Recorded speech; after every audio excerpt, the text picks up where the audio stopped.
Hello po mga kababayan, kumusta po kayo mga kalingap? Magandang buhay po, Annalisa Reality Vlog. Bago po ako pumunta sa aking reaksyon, pag-open ko po ng aking cellphone, hindi ako nakalogout sa aking FB. Bigla ito yung narinig kong boses. Pakinggan ho muna natin, share ko. Kinilabutan ako. Ito po. Kung sakaling hindi na ako makauwi ng buhay sa ating bayan at dito na ako bawian ng buhay, malinaw ang aking hiling. Ipaglaban ninyo si Inday at samahan ninyo siya hanggang sa tagumpay. Hindi ko ikukubre ang katotohanan habang nananatili sa kapangyarihan ang mga nagwasak sa aking dangal at kalayaan. Wala akong pag-asang makabalik ng ligtas sa Pilipinas. Kaya buong lakas kong iniiwan kay Inday ang responsibilidad na ituloy ang laban. Siya ang tatayo para sa bayan. Siya ang maniningil. Siya ang papanagot sa lahat ng may sala sa aking pagkakakulong sa dihig. Ay Diyos ko, kinilabutan ako mga kababayan. Narinig ko yung boses ni Tatay Digong ba. Grabe. Siyempre, Diyos ko, napakaano to.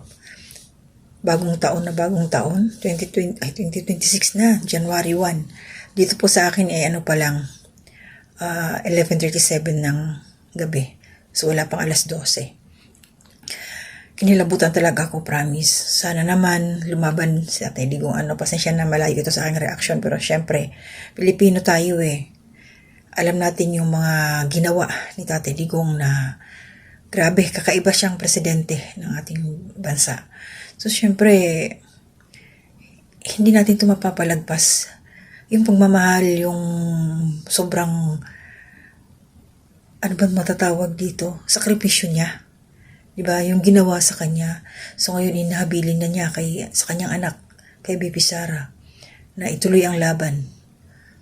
So, alam ko naman, naniniwala ko yung mga nandiyan sa Pilipinas, buong Pilipino, mga kababayan natin, marami nakasuporta kay BP Sara. Grabe, hindi ko alam, kumusta kayo dyan sa Pilipinas? Yung sitwasyon ninyo ngayon, mga kababayan, pambira, naging emotional ako dito. Sobrang hirap, yung may mga nagtatrabaho dyan na hindi nakasweldo, hindi pinasweldo. May mga dumadaing sa akin. Grabe. So, ipagpreyo natin si Tatay Digong na lumaban siya, sana makauwi siya. Makabalik doon sa probinsya nila, sa Davao. Sana, ng buhay. Yun lang, kailangan makabalik siya ng buhay. Pagpreyo natin yun. Walang imposible. Pagtulungan natin ang ating Panginoon na kung sino man ang nag-hold kay Tatay Digong na para magtagal siya doon sa dahig, mabuksan na yung isipan, pauwiin na nila si Tatay Digong. No? So, magre-reaction ho ako, pero papasok ko muna to. Sa kalinga po tayo, syempre. Happy New Year po sa inyong lahat. Hindi ko mapapalampas kasi itong aking napanood Narinig ko talaga, na-miss ko yung boses si Tatay Digong. Ang dami niyang nagawa sa atin. Mambihira. Hanggang ngayon, marami nakaka-benefit, lalo na sa school, yung mga state universities. Ay, nako. I-bless sila yung mga anak niya, maging matatag. Tatay Digong, asahan namin na makakauwi ka ng buhay sa bansa natin. Love lang po tayo. Ayan. Happy New Year po muli.